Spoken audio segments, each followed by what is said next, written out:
As you know, Father Martin, if you recall, I made a pilgrimage. I know. I went to the Vatican. Yes. And I went to the Sistine Chapel, and I did all the things that one does. And by the way, Father, it was very interesting. When we arrived at the Vatican, there was a massive, massive crowd there. And we were kind of looking around saying, wow, look at all the people. What in the world is going on? And somebody turned around and said, you mean you don't know? The Pope's going to be here in 5 minutes. And so we got to watch and listen to the Pope, which I thought was quite a treat. That was just very lucky. That was just lucky, if you want to call that luck, yes. True. Good point. Then we went to the Sistine Chapel. And though we did not get an opportunity to go to the labyrinths beneath the Vatican, Father, I must tell you, the Sistine Chapel is in itself something of a labyrinth. Oh, it is. It is. I have lain on my back looking at the ceiling for hours, after hours, when I could do that. Just looking at the ceiling. I fully understand. You come out of there, out of this long labyrinth, with a crook in your neck because you've been looking up all the way. That's right. But here's what was really unusual, Father.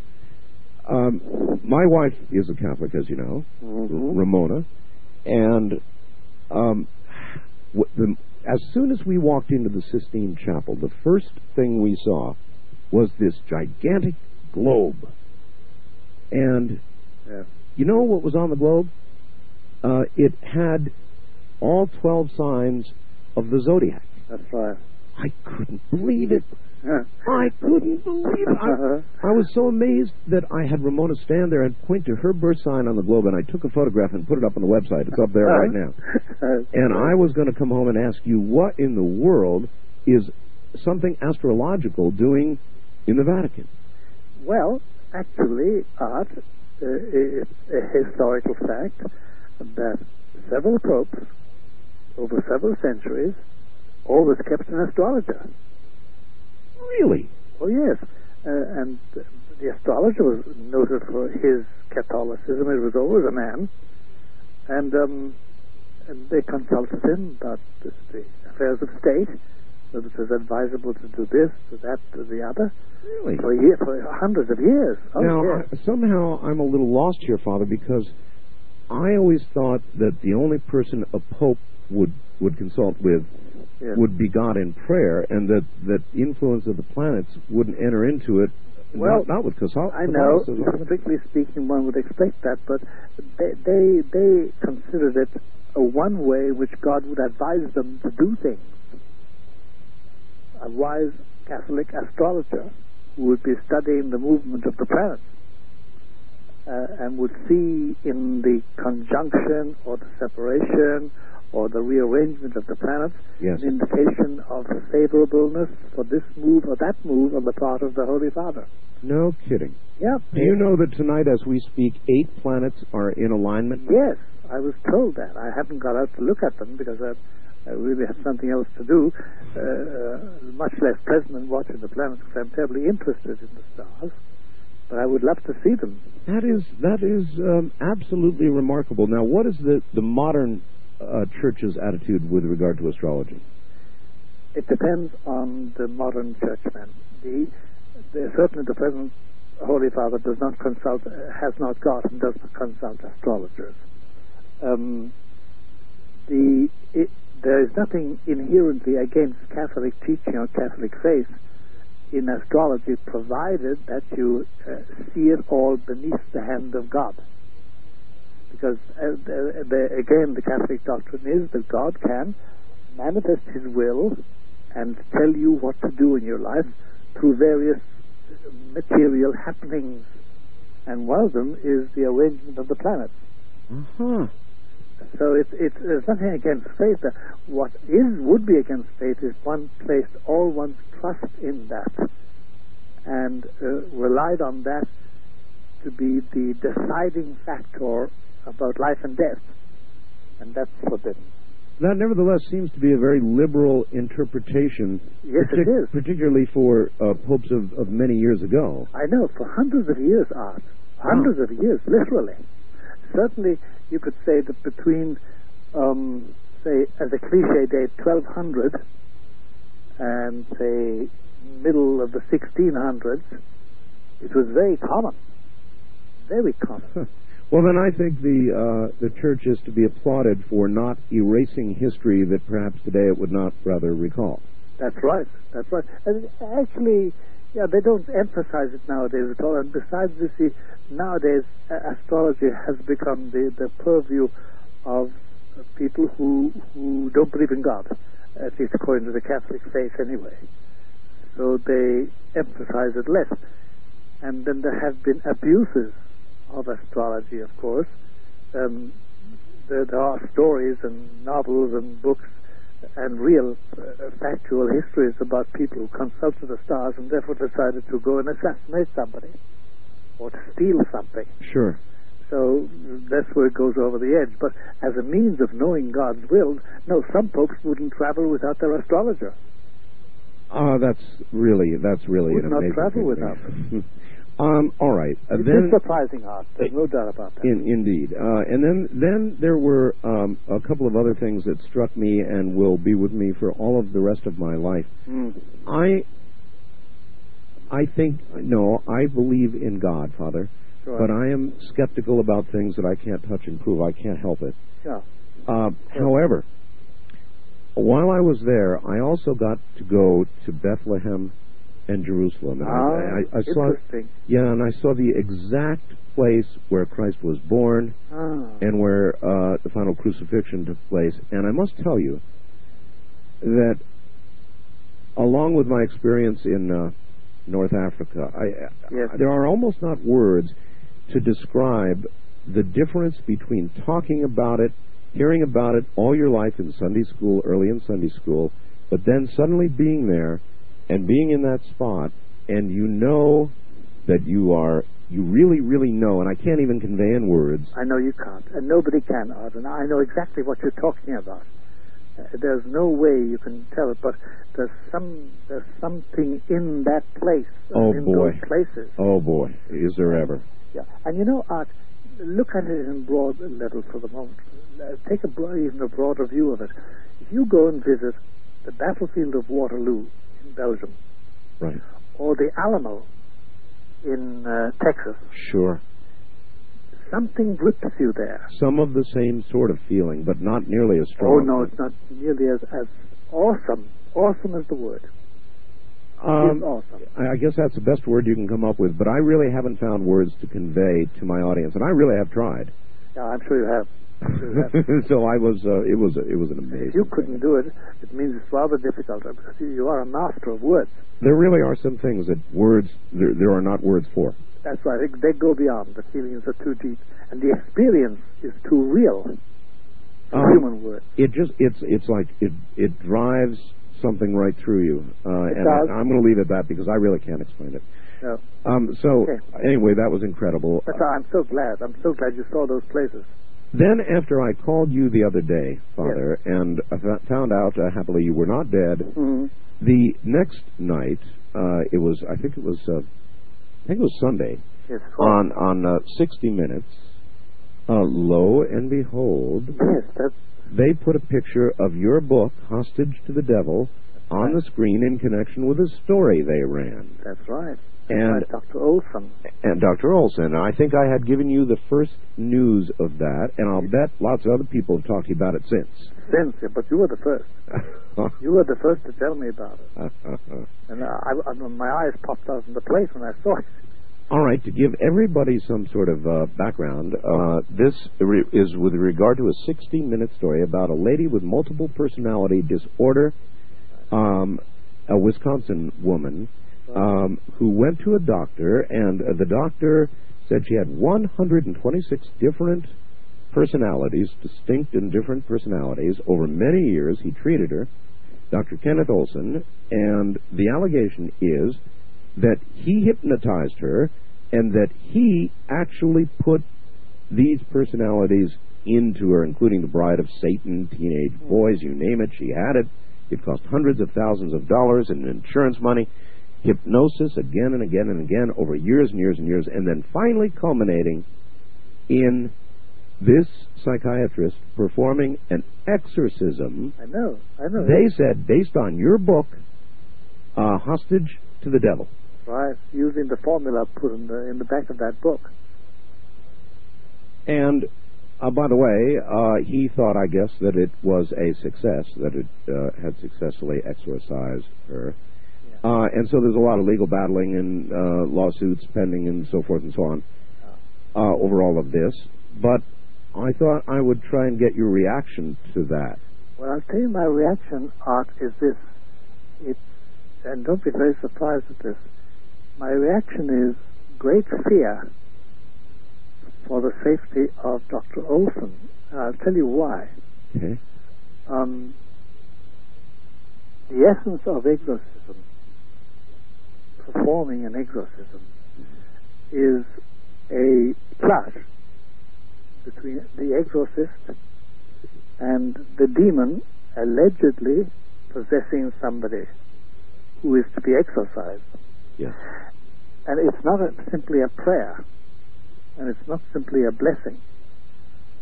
It is an actual battle. clash. It's like a conversation. Battle. Like a battle. Yeah. And you can only do that, according to the theory, the belief, you can only do that with immunity, because you're facing, allegedly, according to faith, you're facing an archangel, albeit a fallen archangel, called Lucifer. And that archangel has an intellect and resources far beyond anything any human being commands. And in order to tussle with him, tangle with it, or him, or it, or whatever we want to call it, because he has no gender, right. In order to do that, you have to have the authority to say, what is your name? Why are you here? When did it start? And get out. And in order to do that, you have to have permission. And that's why we always counsel people, never on their own bat, to tangle with anything really demonic, because if you do, you're going to lose. And if I could talk, which I can't on account of privileged communication, I could tell very, very scary and awesome stories, frightening stories about psychiatrists who did try and exorcise without any authority and became possessed themselves. Oh, really? Yeah. They tackled an enemy far stronger than they, with no immunity, no authority. Well, remember in past shows, Father, people have called and said, I have done exorcisms. Lay people. Yeah. And you have said, yes, it is possible. It is possible. But apparently very dangerous. It's very dangerous, and I don't know with what authority they did it. I do know one Lutheran pastor who has authority from his church and successfully exorcises. It is a very rare thing. You see, the only proof is that the person in question is completely healed. Completely healed. And Art, let me tell you, there is no healing more peaceful, more lovely, more joyous, more confident, more human than the healing of somebody by exorcism. It is so beautiful. It's like a sunrise and a calm upland meadow after a devastating hurricane. Well, the people who would defend the doctor, I'm sure, would say that he did this as a final resort. Oh, yes, I'm sure. However, his detractors would say he's the one who put the 126 different personalities into her in the first place. The reality is something else. And as you know, Art, you're a very well-read man and a studied man in this matter. The whole theory of MPDs, multiple personality disorder, yes, is very much, for the psychiatric community, very much up in the air. Oh, very much. Yes, the suggestion being that under hypnosis, these are induced by by the psychiatrist. That's right. And we do know nowadays, especially since the end of the Second World War and the transport of Hitler's mind control experts to this country, yes, we do know now that programming can be very deep and very effective and can really achieve what... Remember that book, The Manchurian Candidate? Of course. It can achieve that, and we do use it. Father, I want to ask you what they call the big question here that I've worked up. How do you know... Look, Father, I take it you have probably done more exorcisms than anybody else in this country. Is that... I don't know. I really don't, because it's a very compartmented trade, if I can put it that. Trade. Very compartmented profession. You don't communicate. I've just come across a marvelous exorcist who's been functioning in a certain area of the Midwest, and I never knew he existed. It's just we didn't overlap. Understood. We never overlapped. So it's not talked about a lot, really. No, it's not. You don't communicate very much because laws of privacy govern everything in this matter, because nobody who has genuinely been possessed and genuinely been cured ever wants anybody to know about it. Okay, well, that's really where my question goes. Now, apparently the allegation is this woman had these personalities inserted into her through hypnosis. How do you delineate, how do you know that some of the people that you have not performed exorcisms on are not people who have been victims of this induced MPD? It's one of the things we have been alerted to from the mid-70s, Art, because we came across very accurate information about the programmers that do exist, that did exist then and do exist today. And we formed criteria, principles by which to judge that. And it's not a simple matter, but it can be done. And more than once, I have dismissed people who applied for exorcism, saying, no, there's no exorcism here at all. Who is your psychiatrist? Or who is your psychologist? Or who is your whatever, your guru, your channeler, or whatever it was? One would presume that usually prior to coming to somebody like yourself, people would have been to a psychiatrist or two or three. Usually they come through a psychiatrist, actually. A psychiatrist will write to you and say, dear Father Martin, dear Dr. Martin, look, I have a patient, blah, blah, blah, blah, blah. And he or she, here's the etiology of it all. Would you have a talk with them? Without discussing specific cases, Father, yes. How many times have you begun to investigate a possible exorcism and then rejected it? 7 out of 10 cases. 7 out of 10? Yep. Because you see, there's also the question of disease. Some people, for instance, with La Tourette syndrome, are used to be confused with possession. Yes.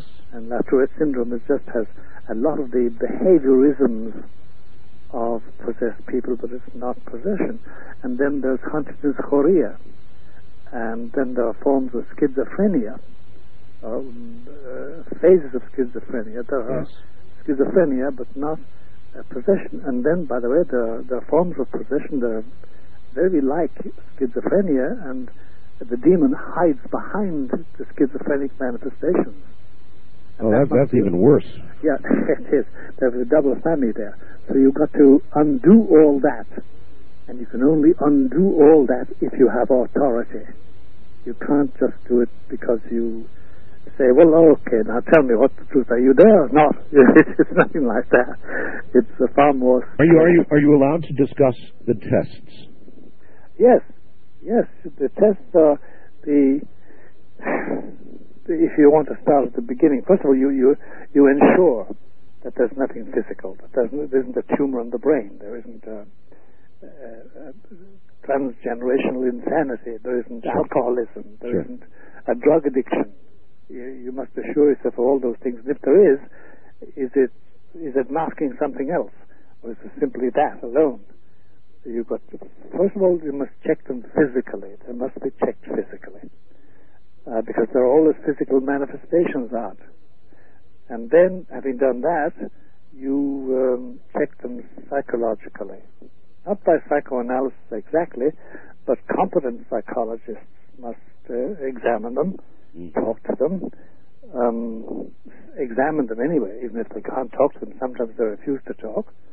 and they must make up their minds if it's some form of psychosis or neurosis or something psychological, or something that's indefinable and that has no explanation in the diagnostic manual for psychiatry. In that case, then the attitude is, okay, let's try exorcism, and then you start off formally into exorcism.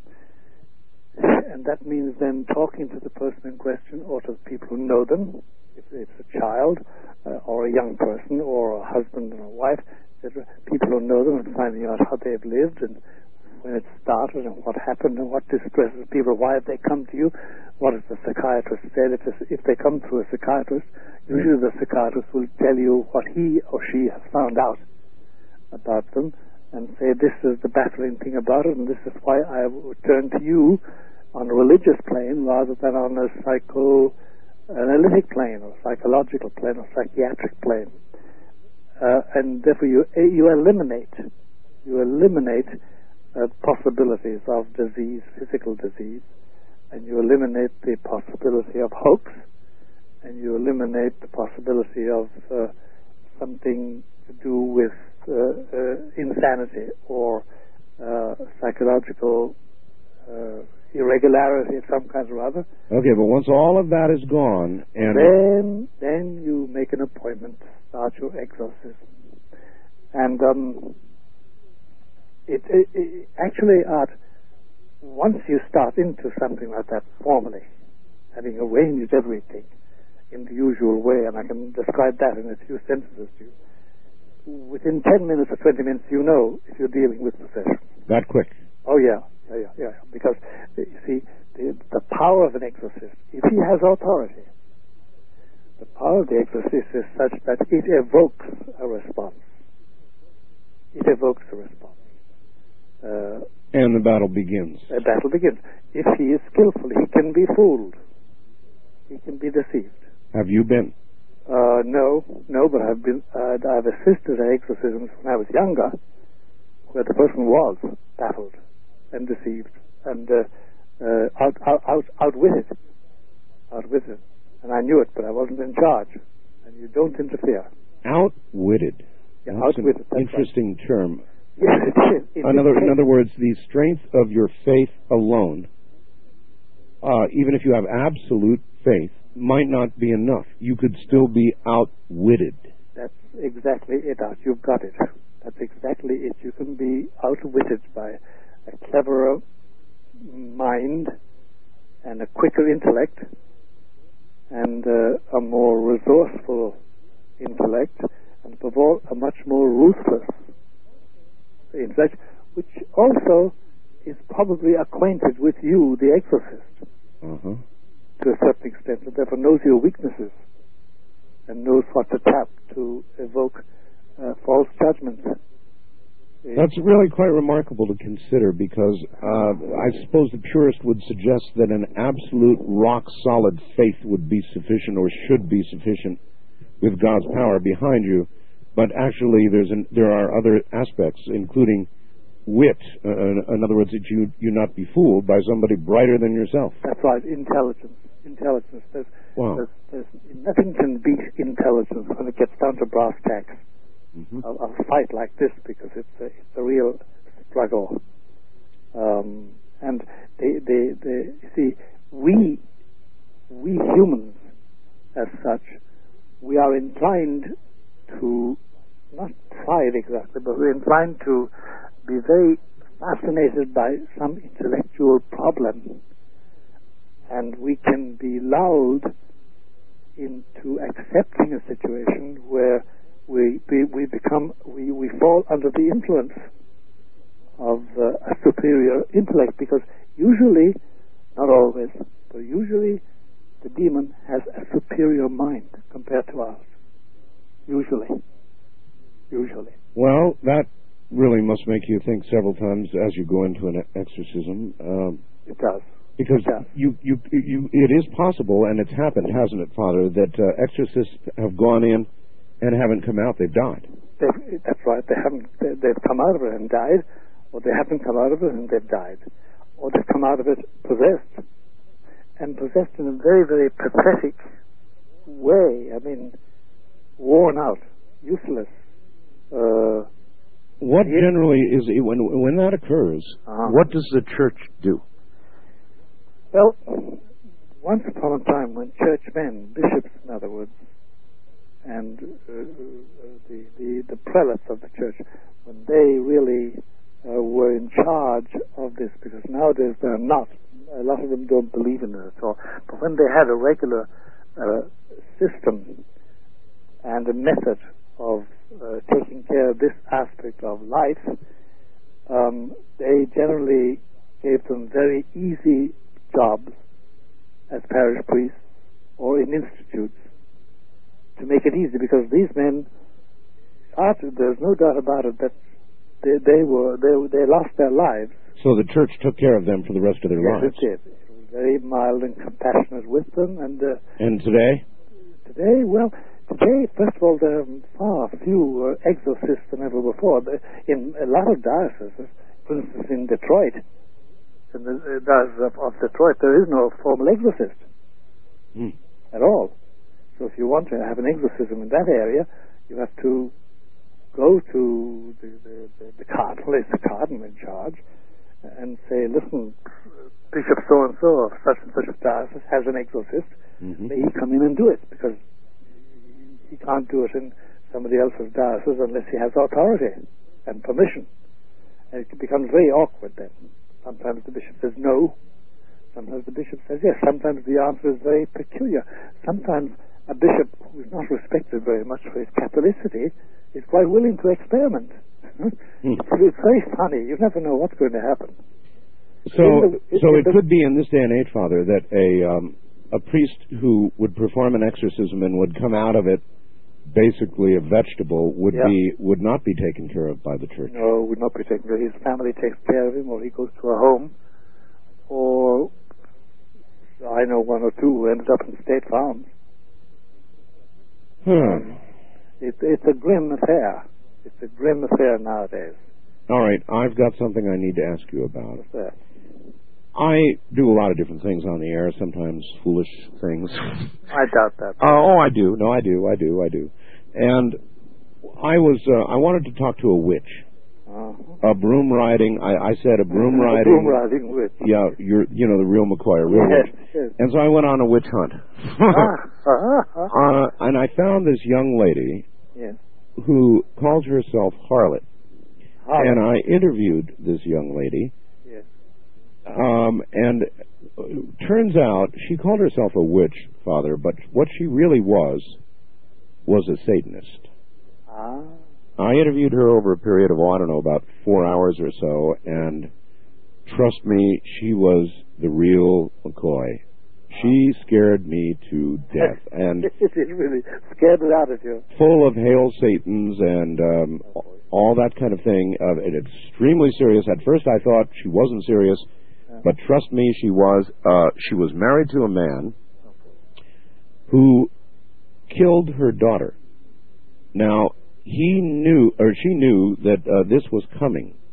And toward the end of this interview, this 4-hour interview, I was mind blown, and I said, has it occurred to you that you obviously willingly are going to go to hell? And she said, yes, I know, I accept that, I look forward to that. That's right. I said, but your daughter, your innocent young daughter, who was murdered by your ex-husband, what about her? She won't be with you. And you know what she said? She said, no, you're wrong, because I knew it was coming, and before she was killed, I took steps to ensure she would be in hell with me. And that stopped me cold. What age was the daughter when she was killed? I can't remember. It was like 3 or 4. Young. Yeah. Well, the terrible thing about it, Art, is a general remark, that children, through their parents, can be made belong to a demon. They can. Through their parents.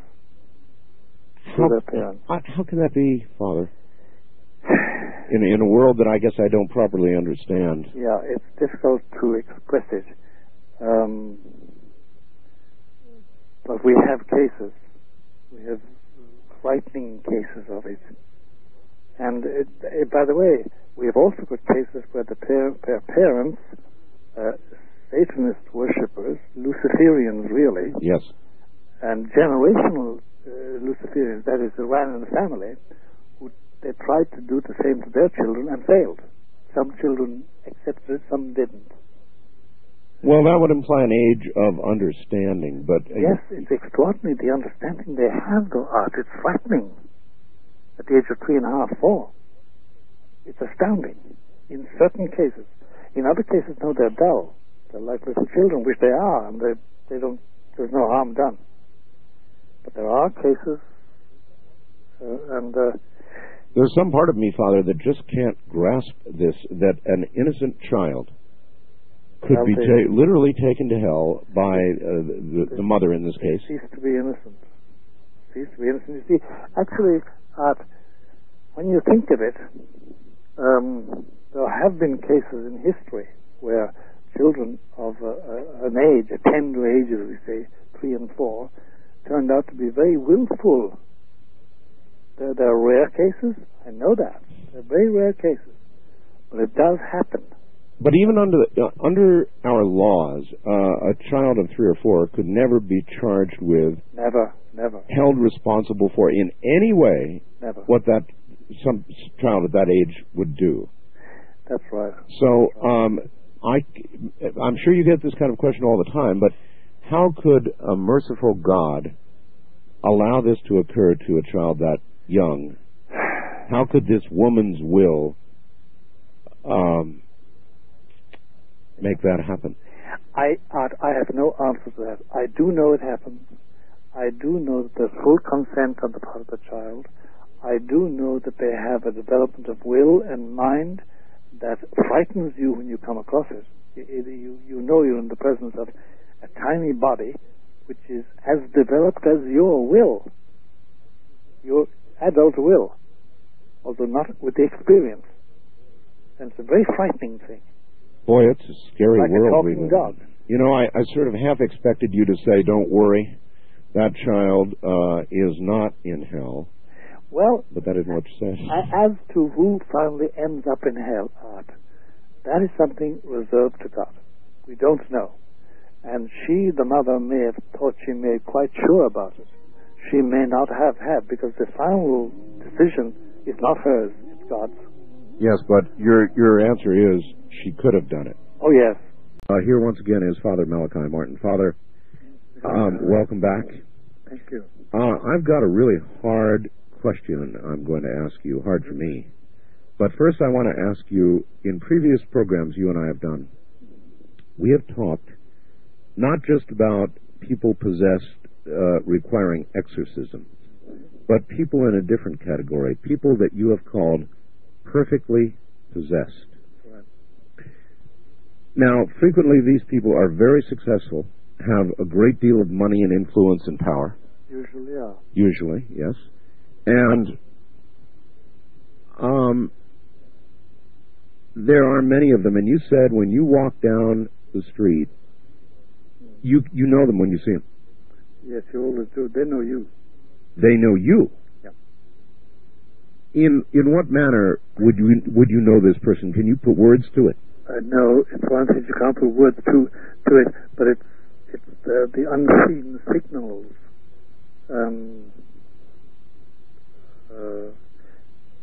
It's like you sense that they sense you are both totally alien to each other. Totally alien to each other.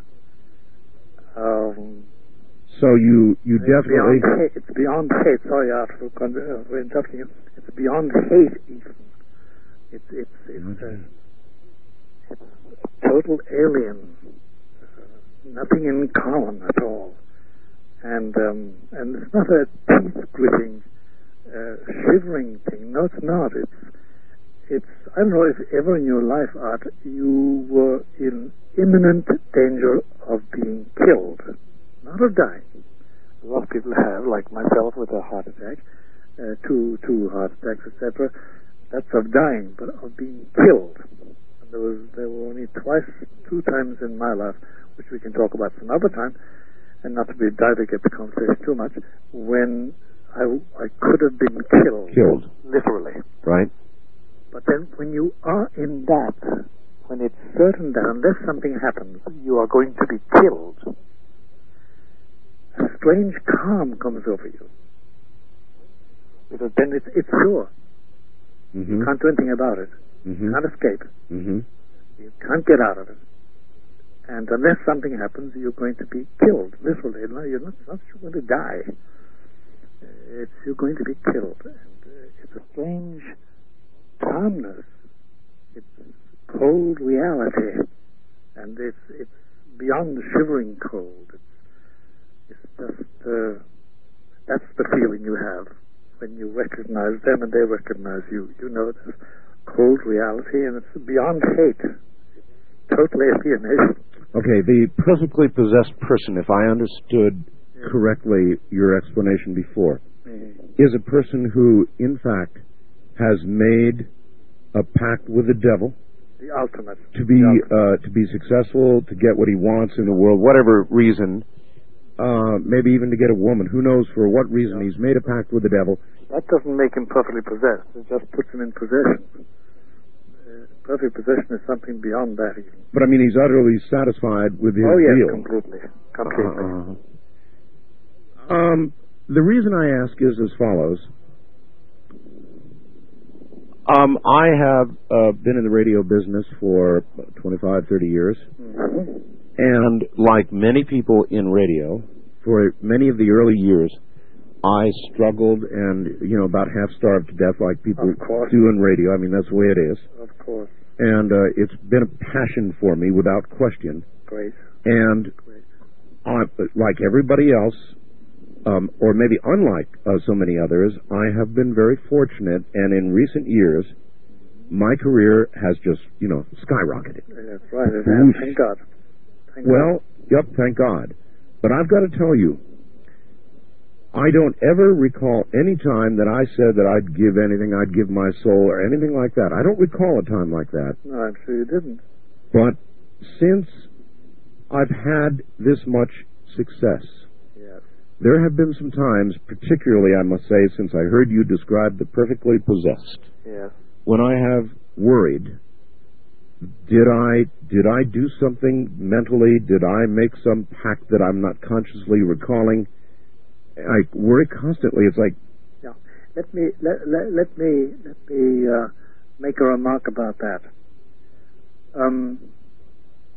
Perfect possession is consequent on a very consciously taken step. It's not something that's implicit. To make a contrast, we now get young people, 20-somethings or 30-somethings in age, and they do come and say, look, I made a pact with the devil because I needed this job, I needed this woman, I really wanted to marry her, and I wanted to get this job abroad, and I want to get this loan, etc. And now I can't get rid of it. That's something else. They were simply very stupid and foolish, and generally they can be helped. And it's a thing they regret. Be perfectly possessed through a certain graduation. It's a gradual thing. It's not suddenly overnight. The devil doesn't appear in the morning with a scroll and say, sign this and your 50 years of happiness, may you come to hell with me. The Faustian picture, Mephistopheles. Hollywood. That's right, and Goethe's play, Faust. It's not that. It's a gradual thing where the person slowly but surely concedes, surrenders their will, every fiber of their will, and therefore of their being, and acquiesce totally in it, and are rewarded by their master, and utterly conscious. There's nothing implicit about it. There's nothing. It isn't slid by them. You're saying I would know it if that was. Oh yes, you'd know it a mile away. You'd know it a mile away. I think that it is a malady suffered by many people who are successful. They don't fully understand the nature of their success, and sometimes it seems like there are other forces at work. In other words, you question your own success, and that's one of the things, ever since talking to you, that I've been worried about. Actually, you see, there's no doubt about it that the evil around us, because there is evil around us as well as good, does make inroads in us through pride and vanity and desire and ambition and lust, etc. Yep. All that kind of, and those make inroads in us, and that does prick our conscience. There's no doubt about that. But the total surrender and acceptance of Luciferian being, because that's what takes place in the perfectly possessed, that is something that cannot be done implicitly or overnight or by accident or be slipped into your life without you knowing it. Oh, no. No. I think it's... You struggle, you know, a lot of people are just hearing this show and me for the first time think, an overnight success. Well, I'm an overnight success that's been at it for about 30 years. of overnights. Nevertheless, though, the real success did come recently in the last couple of years, and it has been absolutely astounding, and I really, really have been worried. Well, Art, that is... I mean, look at it from my vantage point, looking on the outside in at you, it seems to be the logical progression of a very devoted and intelligent career in radio, and you've reached a culmination. Now, there's this part about it. Nobody achieves the amount of affiliated associates that you have, and the name you've got. Nobody reaches that without a special destiny from Christ, because not everybody does it. And you have a profound influence on millions, and that means that you,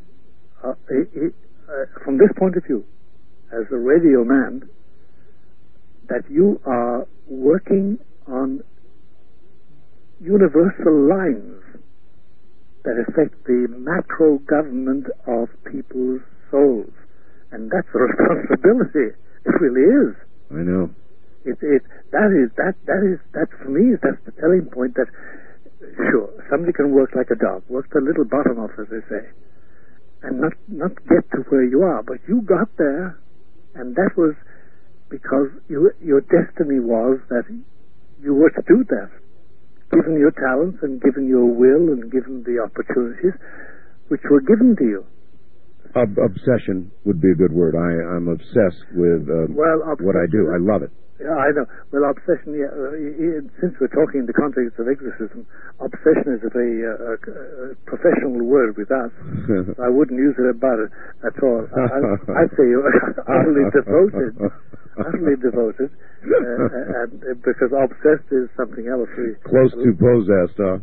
Yeah. Obsessed in that good sense, yeah. Not even in the Calvin Klein meaning obsession. I could make a sort of a joke. Yes, I could use a joke. Yes, but I know it's a question of destiny.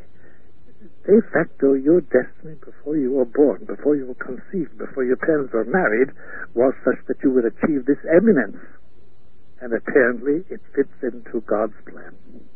Oh, I hope that's and I'm not saying that to butter you up, not buttering you up at all. I'm loading on your shoulders, broader though they may be, a responsibility that ain't easy, because He will look you straight in the eye, Art, one day when you pass over, and say, "Now tell me, Art, how did you really do?" I worried all the way. I worried all the way. You know, you discussed the responsibility. I worry all the time about the responsibility. As a matter of fact, I don't think that somebody in my position should have as much influence as I can have. It worries me all the time. I know. Well, I'm sure all the other eminent men in various fields say the same thing, and without breaking confidences, you speak about me as having worked with 2 popes, and I did, and I've worked with very eminent men, and behind the scenes, the best of them used to shed tears over their weaknesses. Really? And over their fears. Yeah. And then straighten the hump in their shoulders, as they say, and march ahead. That's it, all right. That's it, all right. Yeah. Let me read you this from the UK News. This just came in today from the United Kingdom News. Yeah. It appears that some of those who have passed over to the spirit world are unwilling to be kept from the pleasures of the flesh. Listen to this. A Blackpool woman called a priest, 2 psychics, and a Mormon missionary to try to rid her of a ghost that she claimed regularly sexually attacked her. The attacks began in 1994 when she felt something climbing into bed with her. She claimed it pulled off the towel she was wearing about her head and said it was going to make love to her. Then she felt a, quote, vile, end quote, sensation, quote, like tiny needles trying to pierce my skin, end quote. What does that sound like to you? Well, I'll tell you. Coincidentally, I'm dealing with at least 2 cases of people, 1 male, 1 female, who are assaulted, mainly in bed. And the assault is never pleasant, but it is sexual. And there's no doubt about it, there's demonic activity around them, and they've let themselves in for it. They let themselves in for it? Yes, they did. They made mistakes, they made errors, and they have to pay for it, and they are paying for it, thank God. And they are doing penance, and they're taking good direction, but they have to liquidate.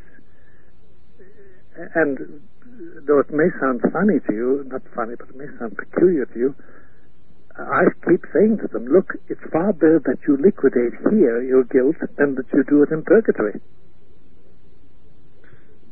How do you liquidate here your By this, that if in this life you get suffering, either physical and mental suffering. Yes.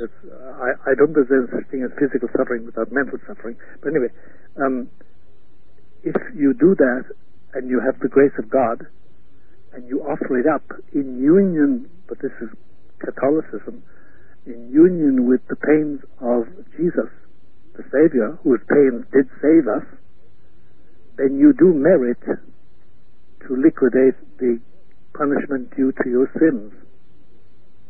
Penance, actual suffering, mental and physical. That's why when you haven't got pains and aches, for instance, I've normally got a very healthy body, so if I want to do penance, I've got to fast. You have to devise means of not hurting yourself, but depriving yourself of creaturely comforts, which are perfectly legitimate. Because Christ himself said, these demons are cast out only by prayer and fasting. And it is a tradition in Christianity, and by the way, in Islam too, and in Judaism, but we're talking about Christians and about Catholicism in particular, it is their tradition that by fasting and by doing penance, you do get rid of demonic influence, and you do also do penance for your sins. And there's no doubt about it that if you have a horrible cancer, say a multilocal cancer, in your skull, yes, your brain, and you suffer the pains of it, yes, you can liquidate whatever guilt is due to sins, even though the sins themselves are forgiven. There's always some punishment due to it. That's the doctrine of Catholicism, and it was lost in the Reformation. And yet, Father, people come down with these horrible cancers that give them horrible deaths all the time, and it sometimes it seems like the very best people die early.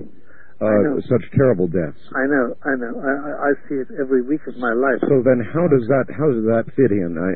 Well, it fits in the sense that, of course, each one is different. Each person is different, and I've never found two patients reacting in the same way. But it's always a question of how they will take it, as the will of God or as simply an affliction, and they count it as a curse. And they can count it as a hidden blessing. Father, we are once again at the bottom of the hour, so just rest a moment. We'll be right. Oh, it just flies by, doesn't it? Father Malachi Martin is my guest from Manhattan. And, Father, I have interviewed many people who claim to do past life regressions. Yes. I have interviewed many New Age types who claim that they have had near-death experiences, that there is no such thing as hell, that nobody ever goes to hell, and that in all of their regressions and the thousands of regressions they've done, they've never encountered hell. Well, let me tell you, I've got an article here from the London Telegraph, and I want to read you a little bit about it and ask you about it. Quoting, terrifying accounts of gravely ill people who claim to have been dragged to the very gates of hell by demons are now to be studied scientifically for the first time by a British psychologist. The existence of so-called near-death experiences, or NDEs, in which dying people report having mystical sensations before being resuscitated, is now widely accepted by doctors and scientists. Their cause is unknown, but they typically involve a feeling of deep peace, followed by a sensation of floating up through a tunnel toward a bright light and into a beautiful kingdom. We've all heard that. Continuing, but now it is becoming clear that for some people, NDEs are far from blissful. Instead of a feeling of floating upwards, they report being pulled downward toward a pit inhabited by demons. The experiences of Evelyn Hazel, a London-based art historian, as she fought for life against meningitis, are typical. Quote, I had reached a critical stage in the illness, and I was hovering between life and death. I was aware of being involved in an intense and very real struggle for my life. She told the Telegraph, continuing the quote, a three-legged being, rather like the Isle of Man symbol, was pulling both my legs down to infinite depths, and I knew, without any doubt, that if I relaxed and I gave in, I would be dead. I believe this struggle went on for some considerable time, and eventually I managed to break away from whatever it was pulling me down. And so they're doing actual scientific studies now, not on the typical light and light beings and relatives greeting you in tunnel stories, yes, but on people who went the other way. Hell is a real place? Yes, a real place, in the sense that it is a place that it has every place has a where. You know, if you say Peru, it's a real place. You say, where is it? It's got a real location, a real where. We do not know the exact location of hell. Oh, I didn't mean a geographic location, Father. Okay. No, it has a real. It is a real place. Yes, it is. We don't know the geographic location of heaven either. No, we don't. We don't. That's a distinct thing. But I guess my question is, hell is as real a place as heaven? Yes, as real, and so is purgatory. In between, it's as real. Now, it is impossible to deny the fact, because so many people have had near-death experiences, NDEs, right, of both kinds. It is impossible. We can't explain it exactly, but it is there. It does take place, and the similarity between the NDEs is amazing. It does point to some unity caused by one thing, one particular experience that they all have had. And the demonic also, they The big difference, Father, is that people who have had an experience like this lady don't talk about it. They don't talk about it. I mean, sure, if you go to a place of light and love and you realize that you would be in heaven if you really pass on, fine, you can talk about that. Yeah. But if you've been to hell, you're not really likely to... You don't come back and tell us about it. Not really. Unless you come back. There have been cases of possession where damned souls do speak. Where damned souls speak? Yeah, do speak through the demon. But that's a question of... There are very, very peculiar cases, and they're very convoluted cases, and there are cases where people made special pacts with the demon. But they're very rare, but they do come back. At least they're allowed to talk, communicate, I should say. And it's all very mysterious, and you stay away from it as much as possible as an exorcist. But it does come through at times, and it's a very disturbing experience, and it never leaves you. Father, I would imagine a lot of priests have, even themselves, in their lives, moments of doubt about their own... very many. Yeah. You're absolutely correct. I would think, though, that doing what you have done, doing exorcisms, yes, must enforce your own faith in a way that the average priest will never have enforced. That's right. That's right, it does. It does. There's no guarantee that you're going to succeed completely and persevere and go to heaven, but there's no doubt about it. It does reinforce it because you're up against it. You're up against the ultimate in evil. And the central experience for any exorcist who has done exorcisms, even one exorcism, but anyway, exorcisms in general, is this. It is that memory burnt into you of total malice. Total malice. And it's very hard for the normal, even hardened criminals. They love somebody, their child, or their woman, or their mother, or their country. But to come across a mind which is total malice, nothing but malice, is something appalling. As I say, what it does to you is it freezes you. I'm sure it does. It freezes. And that is something which... does make you immediately think of God's beauty and God's compassion and God's love and of nice soft things and of eternal peace and compassion and holiness and goodness. It certainly confirms all that. It sends your soul into a wild dance towards God. But I would imagine you've had lots of opportunities to see young priests assist you in exorcisms, and how do they come out of that generally, first time around? First time around, they come out shaken, and they generally they vomit, and sometimes they're incontinent. They can't keep it in them. Yes. It's little they're frightened out of their lives. We laugh because it's embarrassing. In fact, the first time I assisted an exorcism in the United States, I was in bed. I was called up by an exorcist who said, "Malachi, my assistant has collapsed. Please come over and help me out." It was in the Bronx. In the Bronx? Yep. And the young man had collapsed. Because it's very unnerving in the beginning. It's very unnerving. This is probably a very frivolous question, but I'm curious. Having done so many exorcisms, is there any geographic sense to exorcisms in the sense of more, for example, in the large cities? I mean, there you are in New York City, is the biggest.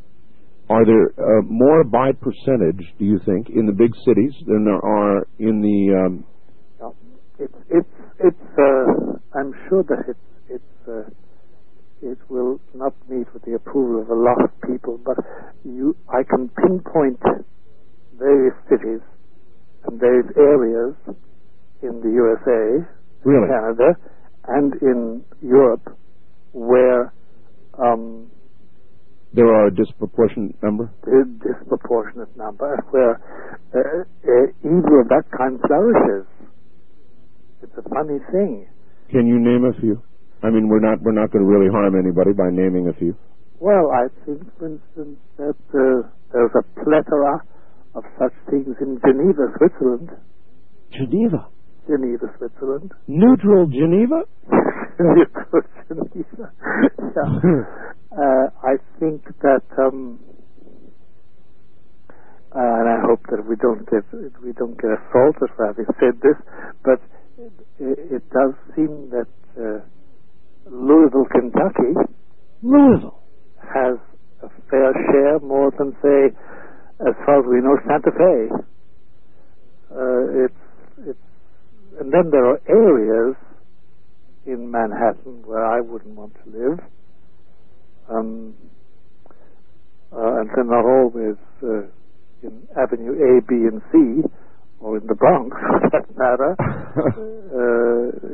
There are areas, there's no doubt about that, because the presence of evil, entertained and accepted and wished and blessed and celebrated, means that you have diabolic presence, demonic presence. That's all about it. I live right over a mountain from Las Vegas.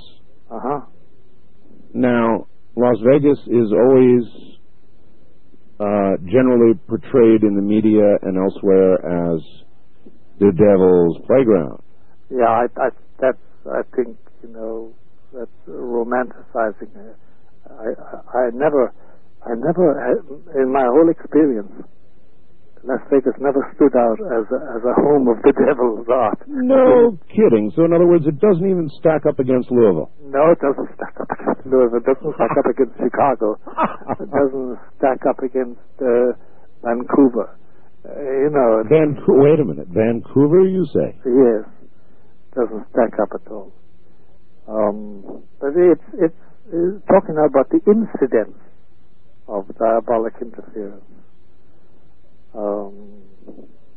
It just doesn't. So there really are. Do you have any thoughts on why there are hotspots like this? I do not know. And a few years ago, more than a few, back in the 70s, we tried to create a profile of the possessible person.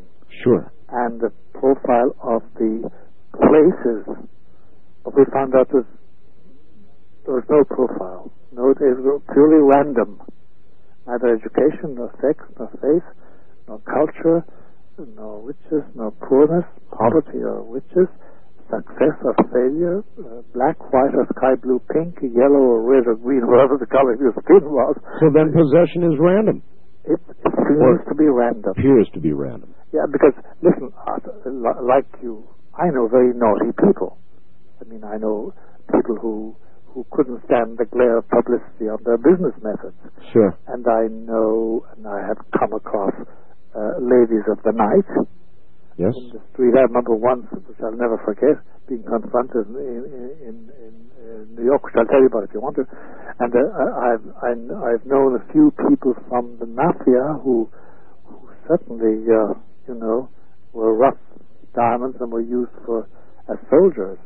But they were just really naughty people. They weren't possessed. Big difference. Oh, huge difference. Huge difference. Can a prostitute go to heaven? Sure. I remember I was coming home late at night with my brother in the pelting rain. And we were both drenched already, but we had to walk. And we met a prostitute. We were both clerics, by the way, but we were muffled up with raincoats and hats and mufflers, etc. Sure. And my brother, who's now gone to God, said to a woman, "Don't you not know that you're putting your eternal soul in danger?" Bill was very sententious. My brother is a good man. And she pulled up her dress and pulled out a rosary beads and a prayer book out of her stocking and said, "Father, look, I say these every day. I have 5 little bastards which priests gave me. Pray for my soul." Wow. Wow is right. Oh, wow is wow. It really... it's 5 little bastards that priests gave me? Yes. Yes. That's why I'm baking in the streets, hostages. A real problem for the church, isn't it? It is a real problem. And inevitably, in a church that enforces celibacy as the rule, you're going to have the difficulties. And we have it. And we've had a terrible rush of pedophilia. I know. In the dioceses of the USA. And in Canada, by God. And we're not finished yet. It's still going on. And there's the organization of the Roman Catholic Church. My church has been shaken up and hasn't settled down to anything regular yet. It hasn't made up its mind about things. And a good majority, a small majority, but a good majority of American bishops would wipe out the whole celibacy thing and allow priests to get married. You don't agree with that, do you? Well, I'll tell you something, Art. I can only speak from point of view of experience. I was a chaplain to the U.S. Air Force in Turkey. And I remember we used to go to the radar domes back in the good old days of the Cold War. Oh, yes. That they had ringed Russia with in the Black Sea. Yes. And I was always driven by Air Force officers. And by the way, it was an 18-beer trip. It was so warm. We had to have 18 beers apiece to last out. But we had talks, and the men would talk to me about anything and everything. And time again they said, Father, look, we would never discuss these matters with you if you were married, like Woody. Woody was the Protestant chaplain. He was a very decent fella. The intimacy that celibacy allows a priest, because he belongs to nobody. Yes. Except the parishioner. Yes. And if he's really faithful to it, and if he doesn't have a eunuch face, which I'll explain to you what I mean by that, then he becomes special. See, it's a funny thing about celibacy, Art. Let me give you one small word on it from a celibate. That, I mean, either you practice celibacy, and it becomes a positive thing, or else you're like somebody who's wearing a chastity belt and somebody's thrown away the key and you're looking for the key. There is the eunuch face. I wish I could say I relate, Father, but I'm the kind of guy who sits and thinks, how can it be heaven without sex? Well, actually, I understand you completely. My God, marriage is a beautiful thing, and love is a beautiful thing. By the way, the most impressive thing in exorcism, the most disgusting thing, the most chilling thing in exorcism, apart from the malice, is the terrible demonic contempt for human love. Yes. Oh God. Art, you have no idea what it's like. I mean, the contempt. Well, it would be the greatest enemy, wouldn't it? Of course. But the contempt for human lovemaking and human marriage and human love, the contempt is wounding. It wounds you when you come across it. So there's actually, in a possession, there is a lot of sexual... Of course. Perversion. Of course. And there's always a basis for it in reality. And any weakness that the exorcist has in that matter is brought out. It's like an old scar opened up with a whiplash. Well, celibacy cannot be an easy thing. No. Not for a mortal man, not even a priest. No, it's not. It's not. And it's by the way, it's not a sudden thing. It's a thing developed over a lifetime to make it a joyous thing. And not that you're a spoiled sport and go around with a beatific smile. No, it's not that. It's a different thing. Father, we've done it again. We're at the top of the hour. We'll be right back. All right, back to Father Malachi Martin. Father, a couple of quick faxed questions, and then we'll go to the phones. Yes. All right. Here it is. While testing for exorcism qualities, has Father Martin ever found a person who was psychic themselves or had powers of telekinesis, the ability to move things physically, that was their own power, that just looked like demonic abilities, or are all psychic powers demonic? Listen, it may sound like a trite remark on my part. That is a very interesting question. And the reason is this, that there are three plateaus of reality.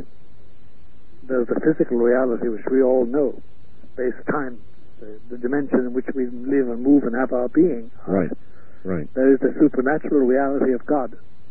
And there is the middle plateau, whereon the demons exercise their gifts, and whereon those with psychic gifts have perceptions that baffle the rest of us. And where they are able to move. And where they're able to move. I remember Major Ed Dames, this remote viewer that I have on from time to time, came on the program with you. That's right. And it's a very dangerous plateau because it is very fascinating to move on that plateau, and it can involve you with demonic activity and become fascinating. Now, people with natural gifts of psychic perception, people that know things from afar, people that know your past life, people that can enjoy telekinesis, can do that sort of thing. You just said people who can know your past life. That's right.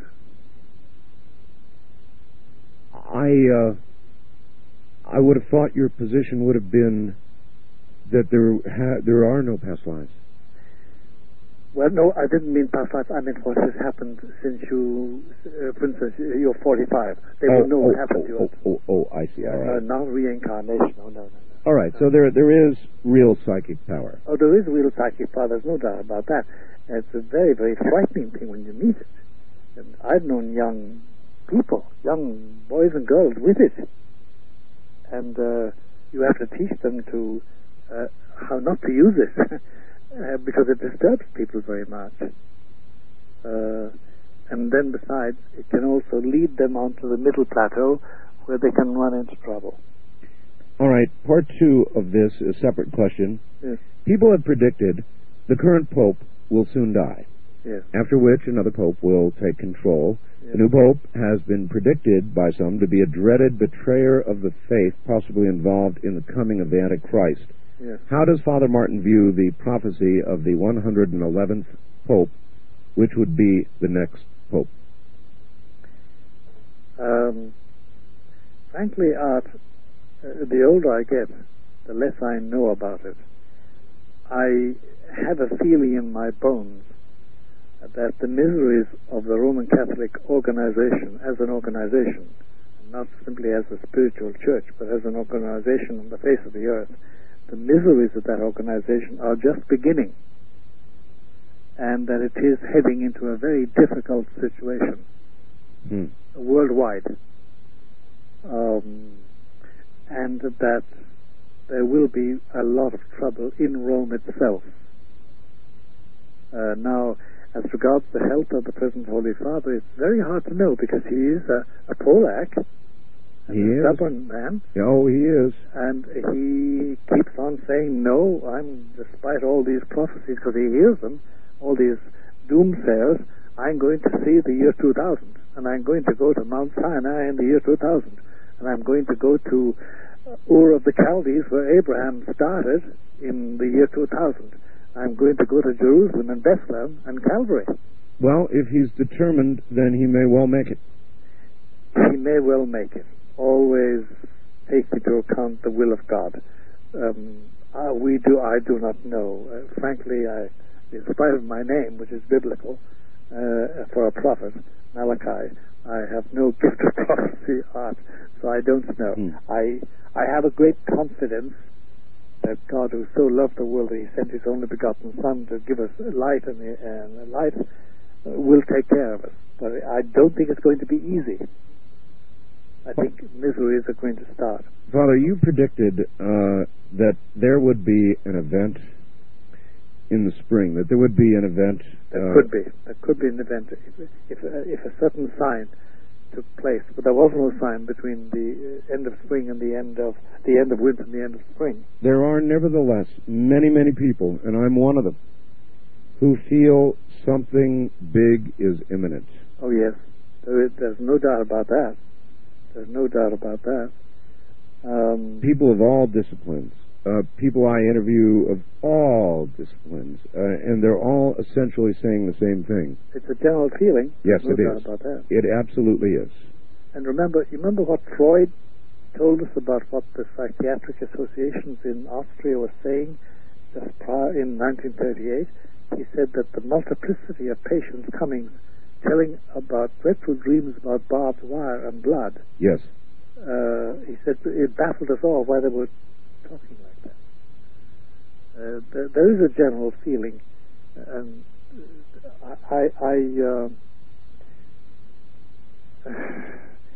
knowing the future doesn't help one's peace of mind out. And I remember I had the dubious privilege of reading the text of the Third Secret of Fatima, which I must guard by oath from repeating, but it isn't pleasant. I have a whole stack of faxes here asking me to ask you about that, and you obviously cannot speak of that. Not factually, not word for word. I can't. I took a note. But it ain't pleasant. And the less you know about it, the better. Except that there is going to be a reckoning, and that nobody existing on the face of this earth will be exempt from knowing the power from on high. They will interpret it in different ways. That stands to reason. According to their beliefs. That's right, and their culture and their bias. And there will be people who, even faced with the certainty that there is a greater power above our heads, will say. They will deny it. They will. They'll reject it. The scientists, for example, will find a scientific explanation for it. They will. Remember the famous so-called Aurora Borealis in 1938? Well, I certainly am aware of Aurora Borealis, but not one specific. There was a specific one which they explained by saying Aurora Borealis. It really wasn't that at all. They all agreed it wasn't Aurora Borealis. The only one who put his finger on it was Adolf Hitler. And he said what? Well, he was in Berchtesgaden at the Wolf's Lair. That was his famous place when he for weekends with his cabinet. And Albert Speer, who was a member of his cabinet, his architect, tells us in his second book that night they all stood on the esplanade of his villa in the Bavarian mountains, looking out to the east and seeing these extraordinary sights of light. And Hitler said, "Yeah, nun, now we have to shed blood. We didn't shed blood in taking the Tsar, we didn't shed blood in taking Czechoslovakia, but now we're going to shed blood." So he took that as a sign. Oh, he took it, and it was a sign. Because the Virgin who told the children in Fatima in 1917 about this sign, she told them it would take place just before the Great World War. She said it will be just before they start killing millions. Can you tell us in a way that we can read between the lines with regard to the third prophecy? Is there a timetable that you are aware of that cannot speak of that we can read between the lines on? Yes and no. There is it is not 200 years away. It is not 50 years away. It is not 20 years away. Number one. Well, that's... And number two, it involves the entire world system.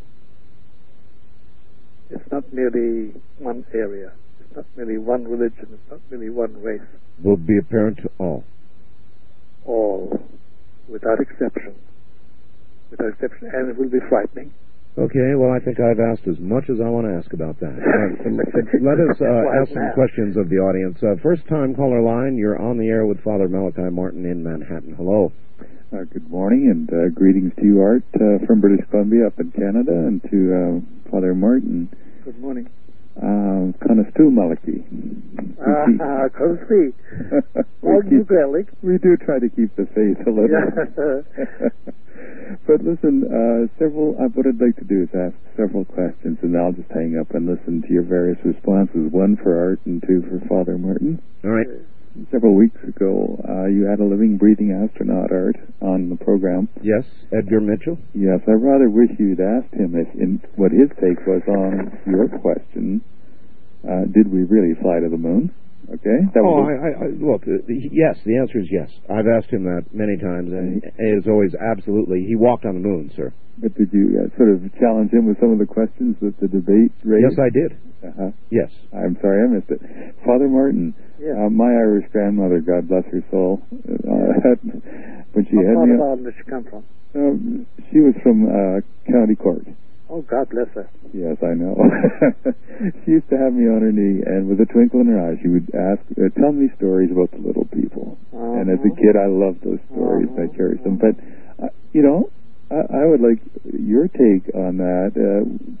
The little people? The little people. And the other question is, Father Martin, you mentioned Vancouver as a source of the black arts. I think it's Victoria is even more so. Yes, it is. Yeah. Do you mean the mild-mannered Canadians? Oh, hey, man. Oh, hey.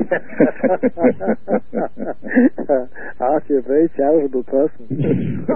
Well, I mean, in a lot of ways they are. Canadians, I speak to them all the time, Father, and they are very mild-mannered. They're very courteous. There's no doubt about that. But apparently behind that facade lies... Anyway, the little people...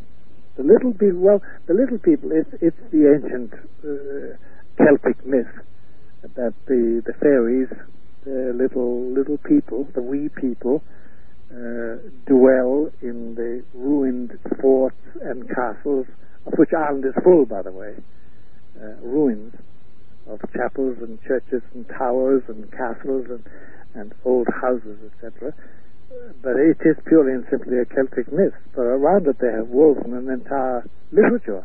I wonder, Father, if today's little people in America and the world that are called greys, aliens, are the same sort of mythological creatures that were in Ireland. I've always wondered the same thing, Art, and I have no answer to it at all. There is a greater myth, or not myth, but mystery in Ireland, the Banshee. Did you ever hear of the Banshee? I've never heard of it. Oh, I've heard of a Banshee. Is this that certain families, certain old Celtic families still existing in Ireland, when a prominent member is dying or dead, this woman is heard crying. And it's too frequent a happening to deny it. We don't know what it is. I had a very, very irate uncle on my mother's side who who became an atheist, by the way. And when I brought this up to him, he said, "No, that's the female hair in heat." But it wasn't. It's too established the fact that there are families, and there is this peculiar wailing and ullaboning, as they say in Gaelic, at the death of a member. Tell you a pretty strange story, Father. In Miami, it broke the day before yesterday. A woman dressed entirely in black with no identification whatsoever fell from the sky. The authorities have checked with airlines, with flight plans that have been filed, blah, blah, blah. No identification on the woman. They have no idea who she is. She literally fell from the sky, hit a picket fence, was cut in two, and they still have no idea whatsoever what that could be all about. Strange signs from the sky. Strange signs, but there are strange things happening all over the place at the present moment. Paducah, Kentucky, a 14-year-old walks in and kills 3 classmates, wounds 6 others, and gives only as an explanation, those who know him, that he was angry at us, at society. Oh, boy. Oh, boy. Oh, boy. Yeah. You know, you see statistics today indicating that crime, violent crime, is down. But the very nature of crime has utterly changed. At one time, Father, when one person would take the life of another, there usually was a reason, man catches, man catches a wife in bed with somebody else, or robbery, bad business deal, robbery, whatever, but there was a motive. Today's crime, though maybe less, is totally indecipherable. Totally, you're quite right. That's the very word, indecipherable. It's an extraordinary turn of events. Now, look, as far as I know, it means the presence of a more active evil for evil's sake. Is there a war between heaven and hell that is constantly going on, or is it... And now it's acute. Now it's acute. Now it's very acute, yeah. All right, once again, Father Malachi Martin from Manhattan. Father, a war between heaven and hell. There have been recent movies about it, and so I hate to have to draw my knowledge of this from motion pictures. Why not? But there was... have you seen a movie called Prophecy? Yes, I have. Christopher Walken. Yes, right. Boy, he sure is a perfectly possessed person on screen, isn't he? It in those motion pictures depicts an actual war between heaven and hell, an escalating war between heaven and hell. Right. The fallen angels. When you see something like that, is that anything like you envision to be going on? You know, minus the Hollywood special effects. Yes, well, minus the Hollywood special effects. Yes, yeah, it is. More. Of course.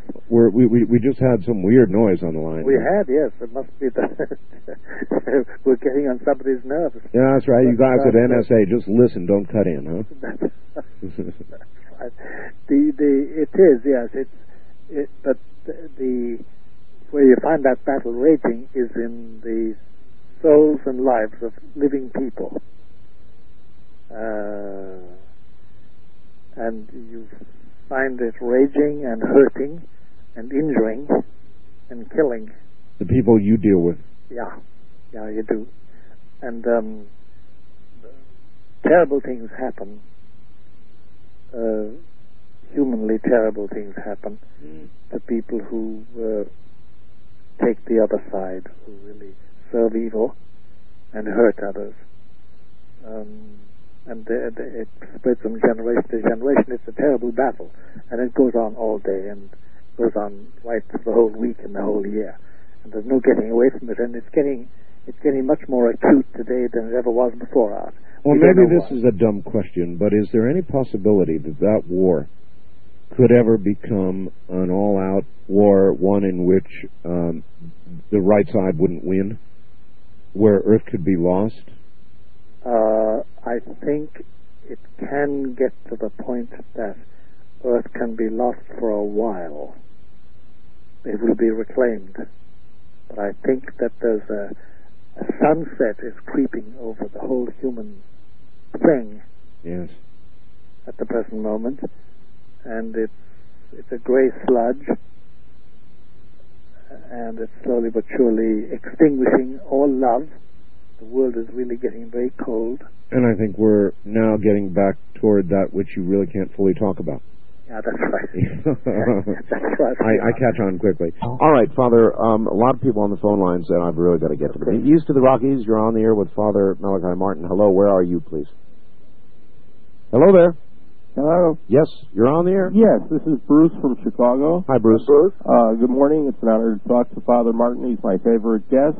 Hi, Bruce. My question was along the lines of what you were just talking about the last moments. If Father Martin's last appearance on the program, he talked about, Art brought up the lights in Phoenix, and Father said that if that in fact was the case, something awesome and most fearful would be happening, and the time frame I interpreted from that was somewhere out to spring of '98, and I wonder if he could specifically elaborate on the time frame if he can't go into detail. Bruce, actually, I don't feel happy at all about '98. The moment we leave winter and start into spring, I don't feel happy at all about it. Can you... I simply think that things are spiraling in such a way that we're going to undergo severe disturbances, to put it mildly. nationally and internationally. I think that if I were to speak awfully frankly, I think a lot of people are going to die violently. Oh boy. I think we're coming to a very bad point. A very bad point. I think. I can't interpret it any other way. All right, I don't even want to ask anymore. West of the Rockies, you're on the air with Father Malachi Martin. Hello. Yes, good morning. Morning, where are you, please? Close to Vancouver. Yes, Vancouver. Again. We draw you forth. Yes, you have. God bless you, Vancouver. Art, I appreciate your ability to sensitively talk to the variety of people that you talk to. It's amazing to me. And Father Malachi, you're a very special person. I have a question for you. Yes, sir. That's been very disruptive to me. A little while ago, I was looking through some very old photographs with my family. I came across two pictures that were taken, it looked like a few minutes apart. Yes. My mother, another woman, and a young child. Yes. In front of a fence with a house in the background. The first picture, they were all looking very sullen, very glum, and in the foreground, in front of my mom, there was a creature that you could kind of see through it. It almost looks like double exposure, except that there's no reason. This picture's too old and genuine. Yes. But the creature looked about 4 feet tall, a little hunched over, black kind of shawl, very kind of like a big nose, very, very evil looking. And I'm concerned that this could be demonic, and I'm concerned about the intergenerational kind of effect that can have on. And if yeah. Was there any trouble? Was there any trouble? Have you got the picture yet? I have got the picture. I don't even show it to people because it just makes my hair stand on end. Yeah, don't. Put it in an envelope and write the. Are you a Catholic at all? I'm not Catholic. You're Christian? I am Christian. Well then, take an envelope, put the photograph in it, and put a notice on it saying, "Do not open," and date it and sign it, and write the name of Jesus across the front of it, and put it away. Okay, do not open, and then write the name of Jesus and put it away in a strong box somewhere. It has a purpose. It has a purpose. I don't know what the purpose is. Is that a clear enough instruction? It is. How about if I send it to you and you could put it in a strong box? I don't even want it. Well, if that is to be what's happened to it, please do. Okay. That is to be the way it's done. Okay. Do. But you, sir, really should accept responsibility as guardian of your own. I've had it up to now. Is there an address that I can get? All right. Yes. Thank you. Father.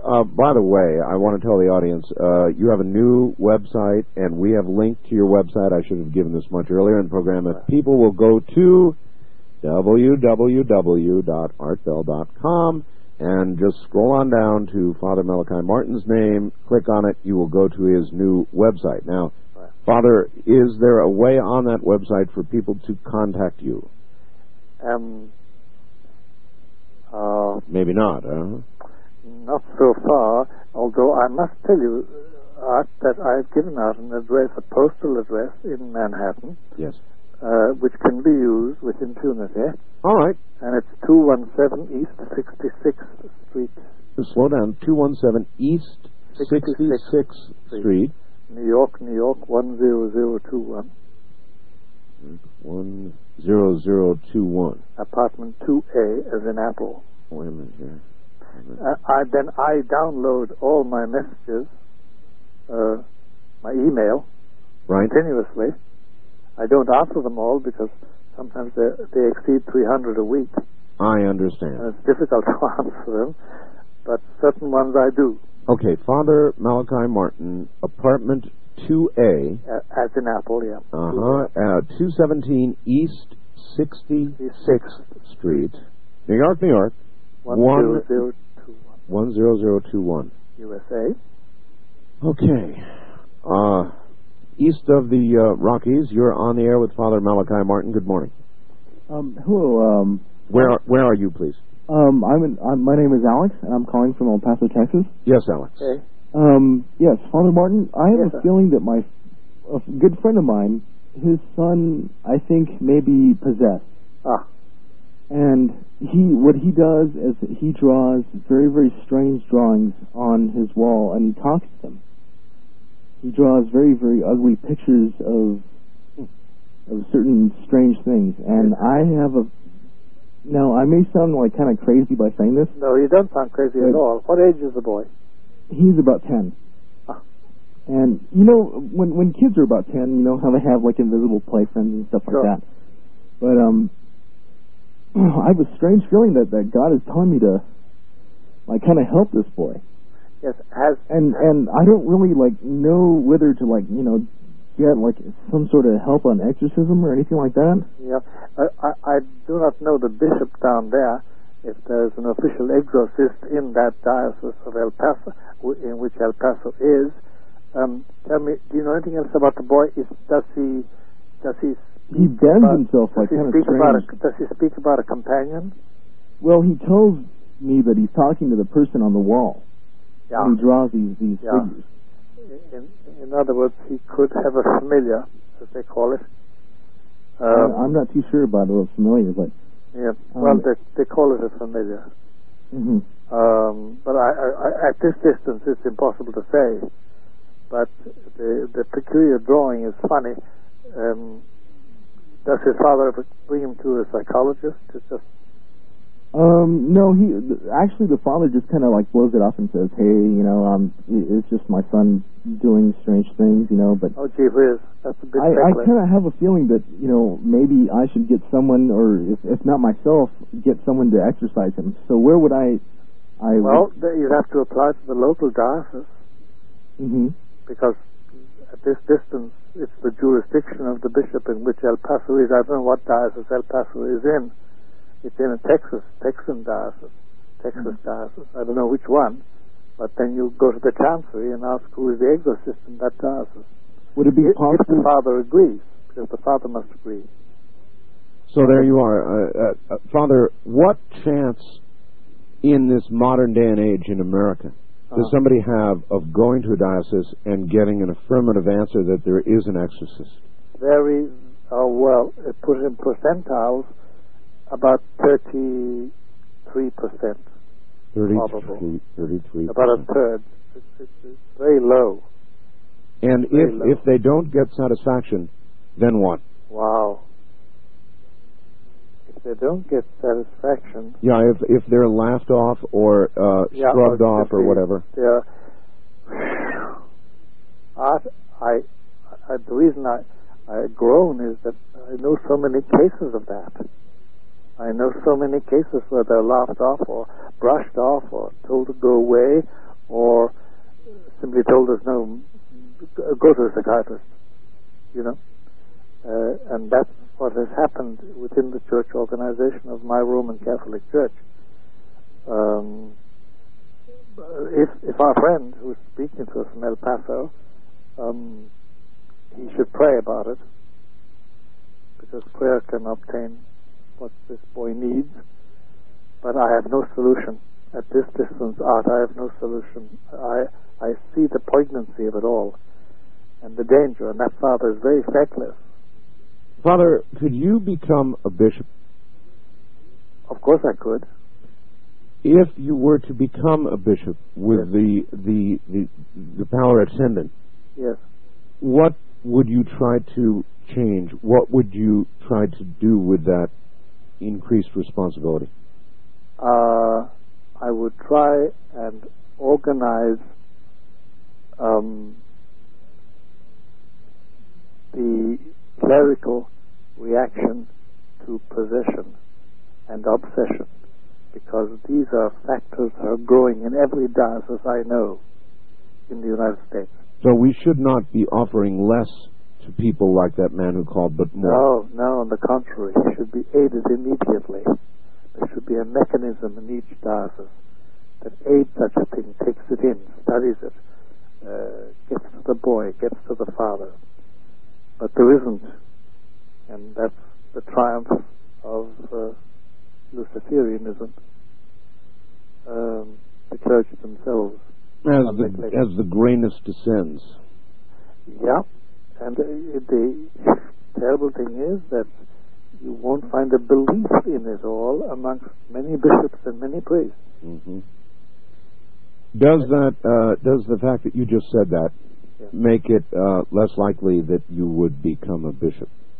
No, it doesn't. It depends on the will of those who make bishops. But anyway, it is pathetic art. It really is pathetic.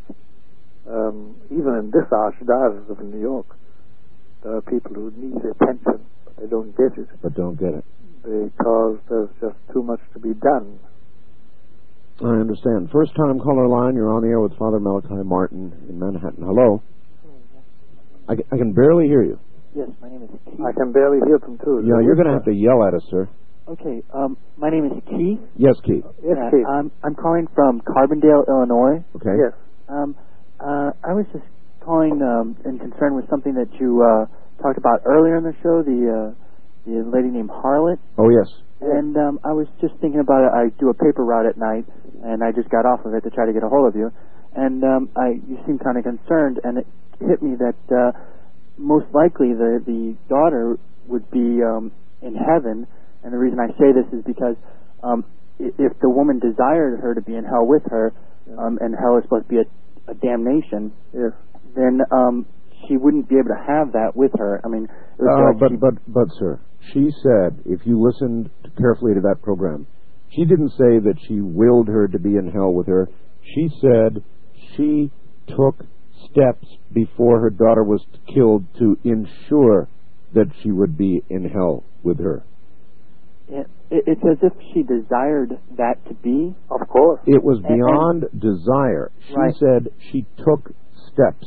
Right, and what I'm saying is that she would be getting one of her desires fulfilled if God were to enact the child to damnation. Yes, but you really are missing something, though. She actually took steps, and what I asked Father Martin a while ago was whether, and I have no idea what those steps are, but whether it would be possible that in fact she could have done that, and the answer was yes. It's feasible. It's feasible. The case, it's an extraordinary thing. The genuine Luciferians and Satanists you meet, they look forward to hell. She did. She absolutely did. It was one of the most unnerving interviews I've ever done my whole life. They really do. Father, we're at the top of the hour. Are you good for one last hour? Certainly. Well, there's lots of people awaiting, so we will do it. All right, back now to Manhattan and Father Malachi Martin, and Father will try and lay heavily into the phones. Yeah, sure. But I do have a couple of quick questions by fax. Yeah. One, have you, Father, ever had an exorcised demon come back to haunt you? Yes. Oh, really? Yeah. Now, I'm glad they asked, because I never would have thought to ask, and I never would have expected that answer. Can you tell us at all? Yes. It's very harrowing, and resulted in bodily injury, grievous bodily injury. But we were able to deal with it, but it took a lot of work, and it involved a lot of physical pain. A lot of physical pain for a whole year. For a year? A year, yeah. The damage. Oof. Mm-hmm. And one other, and this is much lighter, finally a light question. Mm-hmm. You know, we're talking about Christmas and Christmas giving and so forth, yes. And we know that you have been close to 2 popes. That's right. And Kevin, listening to KEX in Portland, wants to know, what does a close friend of the Pope buy him for Christmas? Well, if he really knows him, and he knows he shaves, does he use an electric razor? It's as simple as that. Or slippers, bedroom slippers. Or if he uses T-shirts, one Pope did, whom I knew, used T-shirts and valued cotton, Egyptian cotton T-shirts, things like that. I see. simple things. Simple things, sure. All right. First-time caller line. You're on the air with Father Malachi Martin. Good morning. Hello, this is Ken from Steubenville, Ohio. Hi, Ken. Yes, Ken. Praise God, I finally got through to you, Bell, after trying for months. Yes, sir. First of all, I'd like to confirm two things and then ask a question of Father Martin. A, yes, once you've been demonized or bothered, getting rid of it is the greatest thing in the world. Yes, they do try to come back and bother you. I know, I had death delivered off of me. Second of all, I have a question for Father Martin about, is it possible that a person could be born and have a curse put on them for the rest of their life, whereas like a cloud of doom is always over them? Interesting question. Yes, the only way I can translate it into reality is that in certain families, possession is intergenerational. Right. All right, the reason why I asked that question is last year my mother died of cancer, and we had to bring her home to die. And I knew of well, she said she made a deal with God, and I knew what it was. It was a pact. And she didn't die in peace until I prayed over her, anointed her, and broke the pact with the devil. Yep, that can be done. I know. I've done your type of work, and I understand the seriousness of it. So as far as this curse goes, I've had many people pray over me, but nobody could really put the finger on why. Are you one of the people who has the black cloud over his head all the time? Yes. All right, Father, that really is an interesting question. Your answer was affirmative, that there can be such a, I don't know if curse is the right word. No, curse is not, it's a way of saying it, but it's an intergenerational obsession, really. In his case, because he's not possessed. It doesn't sound like it anyway. It seems so cosmically unfair. If there is no such, I listen to and I interview people who believe fervently in reincarnation. Yes, yes. And they will forward the theory of karmic work-off, that from one lifetime to another. Yeah. But if there is not that, and that we all begin roughly equally, it just doesn't seem fair. Well, sometimes we don't all begin equally. That's the difficulty.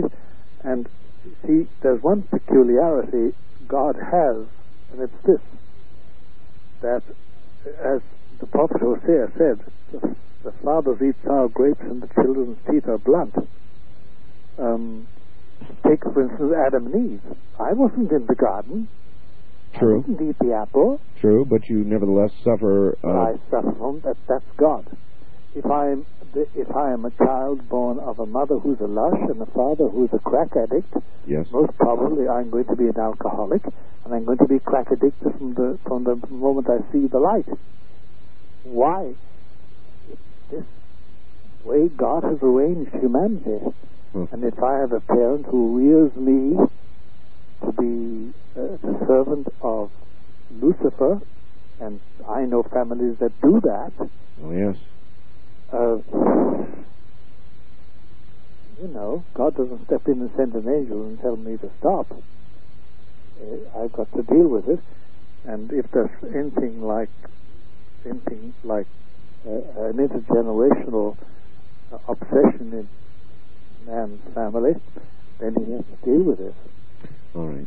Wow. East of the Rockies, you're on the air with Father Malachi Martin. Hi.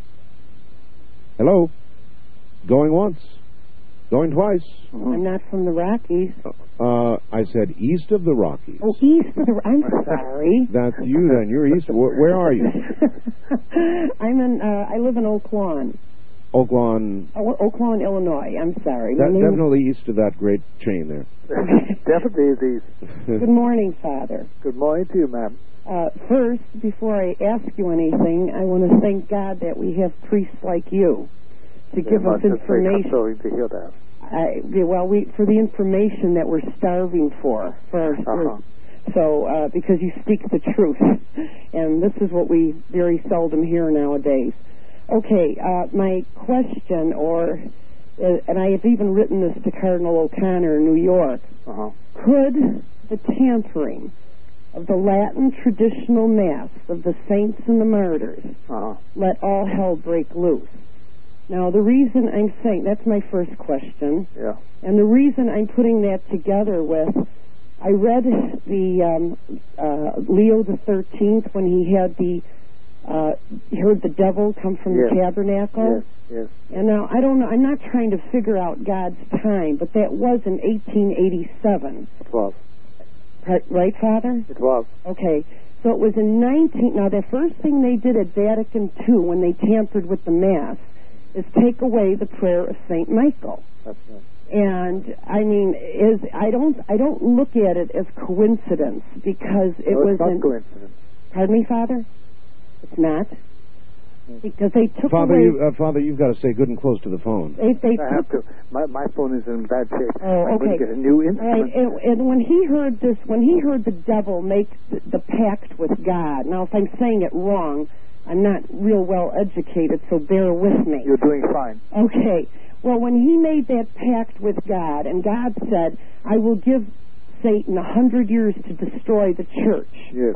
Now, when that happened in 1887, and the prayer to St. Michael was composed to fight the devil, the first thing they did at Vatican II is take away at the foot of the altar the Mass of not the Mass, I'm sorry, the prayer of St. Michael. That's right. All right. You already covered that, ma'am. I know, okay, your bottom line question is all hell about to break loose, right? All right. The thing I'm asking is that in 1987, through the grace of God, the Holy Father, almost to the day, the month of October, on the Feast of St. Therese, the Mass indult was given. Now that is like the weapon, the center of our faith, is the Latin traditional Mass. That's right. Now, That's right. could this be all part of it, the tampering of the sacred? That's what I want to know. Right. Yes, it was. It was. And between you and me and the Holy Spirit, ma'am, what I've always believed is this, that the only punishment that was merited by those who drew up the main documents in the Vatican Council, the only punishment that they deserved was the withdrawal of grace. They tampered with the truth. And God simply withdrew grace. And hence we had the horrible 30 years. Oh. Do you understand what I'm saying? Clearly, Father. West of the Rockies, you're on the air with Father Malachi Martin. Hello. Yes. Hello, Art. Hi, where are you? In California. This is Daphne. Yes. Thank you for bringing Father Malachi on. Hi, Father Malachi. Hi there, ma'am. How are you? Fine, thank you. What's on your mind? Pardon me?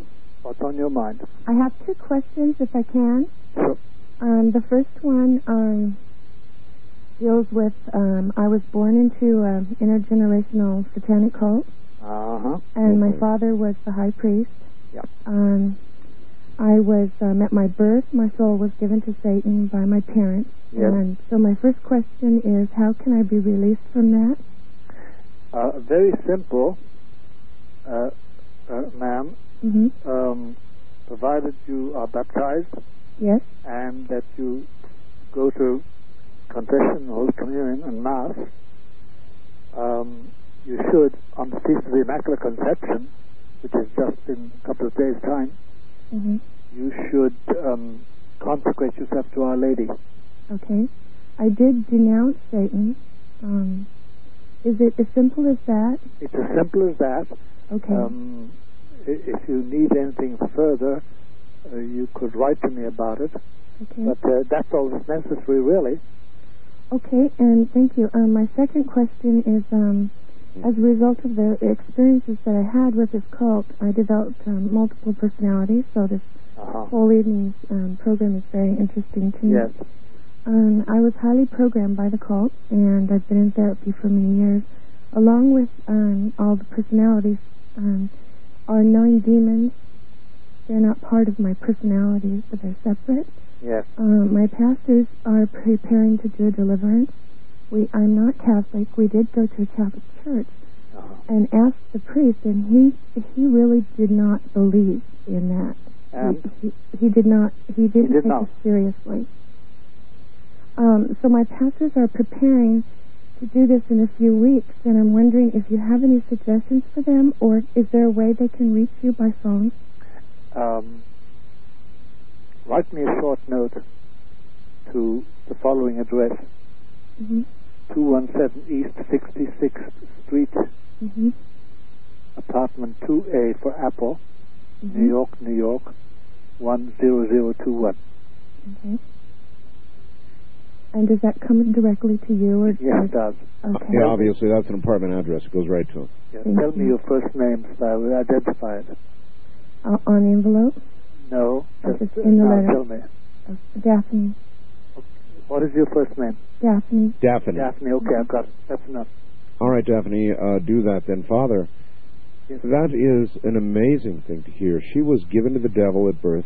Oh, yes, but you have no idea how common this is. Well, that was where I was going. In America, in Canada, in the Americas, even worldwide, Father, how much of that is there really going on?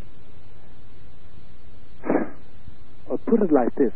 It's going on, I don't know, one country in which it is not going on.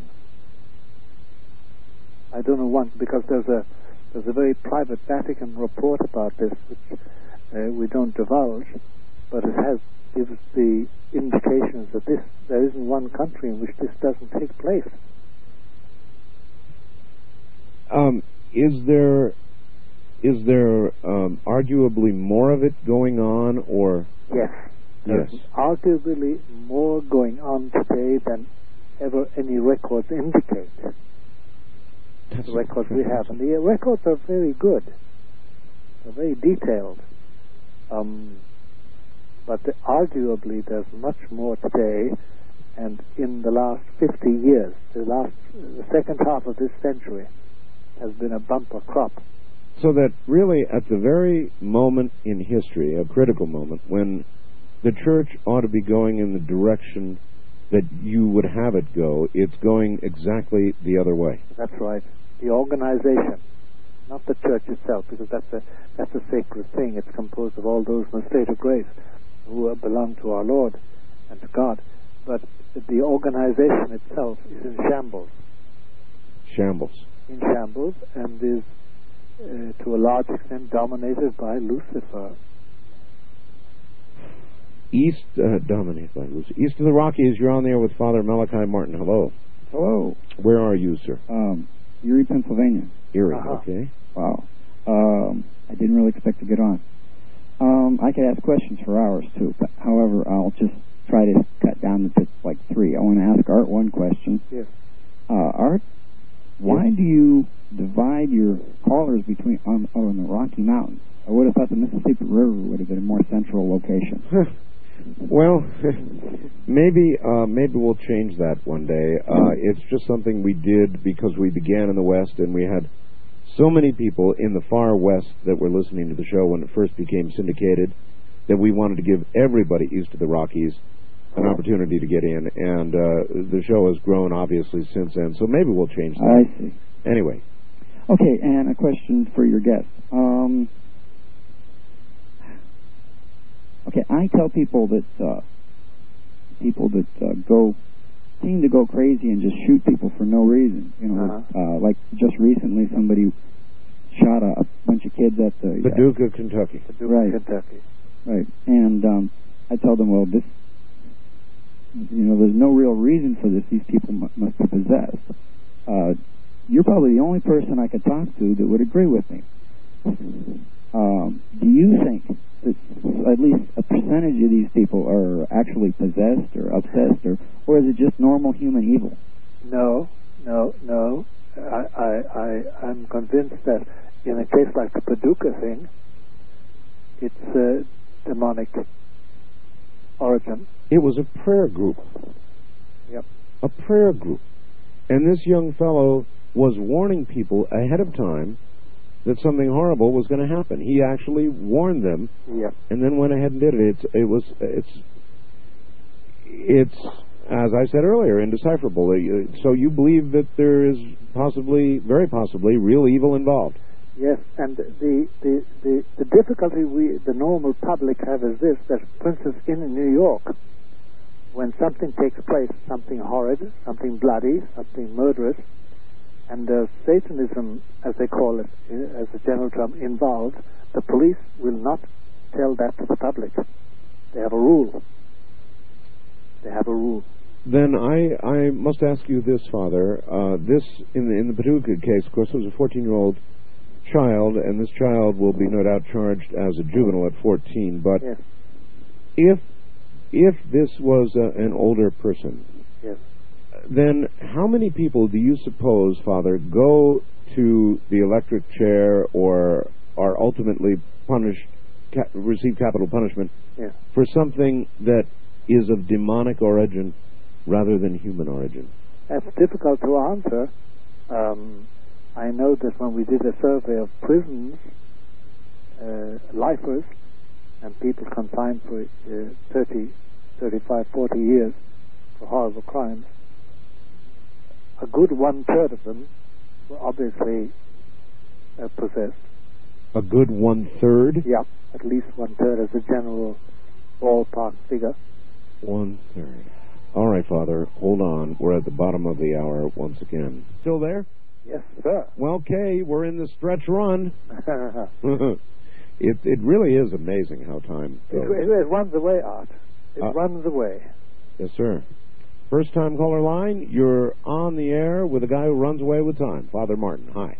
Hi, this is Paul in Denver. Hello, Paul. Father Martin, I have two short related questions. Sir. Concerning your comments about hypnosis. Yes.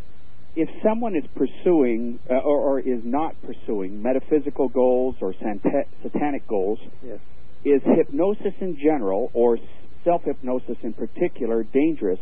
I know many people use self-hypnosis for self-improvement kinds of purposes, and I just ask, is that dangerous? No, of itself, no, it isn't, but it should be under the supervision of some good psychiatrist. I see. And then the last kind of related question is, how is a self-hypnosis different, or maybe it's the same, as an affirmative prayer? Because the self-hypnosis is really relying upon your own inner powers of concentration, yes, and self-control. Whereas prayer, genuine prayer, depends on a special gift from God. I see. At the moment of prayer. They are a distinct thing. They are, Father, presently doing studies on the power of prayer, actual scientific studies, and it would appear to be absolutely scientifically verifiable that the power, that prayer actually works. Yeah, it does. It works. There's no doubt about that. And the question that Paul just gave us is very interesting. Yes. What is the difference between self-hypnosis? Precisely. Because actually you can be taught by a very well instructed psychiatrist. They can teach you to hypnotize yourself so that you go to sleep, so that you recover from weariness, so that you know. But how does that differ from prayer? In the sense, it differs in one sense, one essential sense, that prayer, if it's genuine prayer, and if it's heard, which it normally is by a good God, then it means you get extra help, spiritual help, supernatural help, and that's distinct from your own inner powers. Wildcard line, you're on the air with Father Malachi Martin. Hi. Hi, it's Tom in Reno. Hi, Tom. Hi, Tom. Father Martin, it's a distinct honor to speak with you. That's very nice of you to say that, Tom. Thank you. I was wondering if you were familiar with Edgar Cayce. Yes, I am. And with his works, I never knew the man himself. Okay. And you knew that he was an extremely religious person. Extremely. How do you reconcile his writings about past lives and that sort of thing? I'll tell you, Tom, there's no doubt about it. Two things are clear about Edgar Cayce. First of all, he had extraordinary middle plateau powers. That is, psychic gifts. Extraordinary. Yes. Quite extraordinary. There's at least one doctor in New Jersey today that still uses his formulae for various afflictions and diseases. And he did this without any medical instruction as such. He had extraordinary perceptions in that sense. An extraordinary perception. He just had it, and it came to him. It was a psychic gift. On the other hand, he did make egregious errors intellectualizing his condition. He fell into various sort of illusions about God and about life and death and the hereafter. And that part, if you were wise, if you take my advice, you'd drop any teachings he has about that.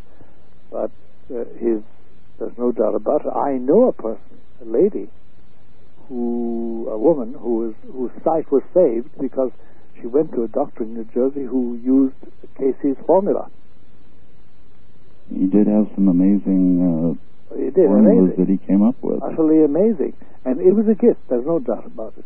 Now look, I knew a few people in Ireland, the old Ireland I was born in the 1920s and 30s, who had extraordinary gifts too of curing, healing by touch, and who also could tell you what's going to happen to you on the morrow. These gifts, and I've met them in various parts of the world I have lived in, but never so much in my youth in Ireland when life was much simpler. These gifts exist, there's no doubt. Edmund Casey is an outstanding example of extraordinary psychic gifts. Definitely great gifts from God, I would say. Obviously. Anything good comes from God. Okay, I have one more question if I could. All right, one more quick one. Okay, I wondered if you think it's possible that you could be wrong about past lives and reincarnation. All right, there's a straight-out question. Well, no, I don't think there's such a thing as reincarnation. I just don't believe it, because my church condemns it, and my reason doesn't accept it. Now that I can be wrong, one can always be wrong, Tom. You know what I mean? But on this point, since it's a matter of faith, I prefer to say no. I'm not wrong. I'm following the truth as revealed. That's because I'm a Roman Catholic. Fair enough. East of the Rockies, you're on the air with Father Malachi Martin. Where are you, please? Hello? Hello there. Hi, I'm in Brand, Manitoba, Canada. All right. I had a question for Father Martin. Yes, sir. Hi, have you ever heard of the house in Amityville, New York? Yes, I have. I've been to it. You have? Really? Yes. Are the people living there right now? For a long time there weren't. There may be people there now. I just wondered if you had any information on the person, on the son who did the deed in that house, and what he's doing now. No, I don't know what he's doing. I wish I did. Oh, really? I have no means of following that up because he doesn't want much notice. Mm-hmm. Not enough notice about it all. Is it true about the well in that house? Yes. Is that true? The Amityville horror was really a horror. It really was. But there are just as bad and worse to be found. Really? Yeah. Okay, thank you. Thank you very much. The Amityville horror was real. Oh, yeah. It was real. It was genuinely gruesome and real. And, yeah, it was very unpleasant. Do you think that whatever was there is still there? I'd be inclined to think it is there because it was never properly cleansed. As far as I know. I'll be doggone if I'd move into that house. Neither would I. I'd be doggone too. No, I wouldn't move into a place like that at all. West of the Rockies, you're on there with Father Malachi Martin. Hello. Good morning, Father. I have something that has been bothering me for about a month and a half now. Yes, sir. And it occurred when I was in bed laying on my side. Yes. And I was tapped on the shoulder. Yes. And I turned my head up towards the bottom of the bed, and there was a big dark entity there. Yes. And he was grabbing me at my feet and trying to pull me. Is this the first time this happened to you? Yes. How long did it last? It lasted, it seemed like, for 20 seconds. Has it occurred again? No, it hasn't. Okay. Do you practice any religion? No, I don't. Well, I'll tell you, might be a good idea to pray, because I don't think you were drunk. No, I was not. No, I'm sure you weren't. I say that. I don't think you were. You sound very sober in mind, in judgment. Then this is what we call an obsessional harassment. It's probably a great mercy that it's done to you, because it may wake your soul to worship God. I do believe in Jesus Christ, and good. But this has been extremely bothersome of myself. It should be. I'll tell you. Have you got a pencil? Yes, I do. Write down. Go ahead. O creature of God. In the name of God who created you,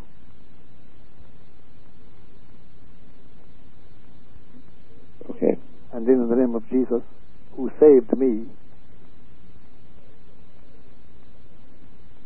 I exorcise you.